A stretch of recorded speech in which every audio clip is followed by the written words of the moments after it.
હું તો કહું છું કે કોઈ પણ વ્યક્તિ ખોટું કરે તો એને દંડ કરવાની જવાબદારી એ સરકારની છે. આજે શું થાય છે, તમે આ સ્થાનિક સ્વરાજની વાત કરતા હતા ને, તમે તો મને આનંદ છે, તમે બંને ભાઈઓ ખૂબ સરસ એનાલિસિસ કરીને સ્ટોરીઓ મૂકતા હોય છે.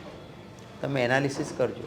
12 હિન્દુ મુસલમાન કરાવે છે, એમણે આ વખતે જે મુસ્લિમ બિરાદરોને ટિકિટો આપી છે, મને આનંદ થાત સારા મુસ્લિમ બિરાદરોને આપી હોય.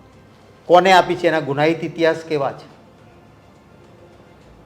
એવા લોકોને તમને તોય એ તમને વાંધો નથી.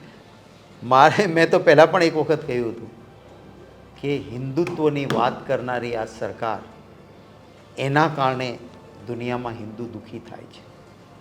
શા માટે તમારે આપણો હિન્દુ આખી દુનિયામાં દૂધમાં સાકર ભળે એમ ભળી જતો અને હિન્દુને દુનિયામાં ક્યારેય તકલીફ ન પડતી. મિત્રો, આવા જ વિડીયો અને શોર્ટ્સ જોવા માટે આજે જ અમારી ન્યૂઝ રૂમ યુટ્યુબ ચેનલને સબસ્ક્રાઇબ કરો.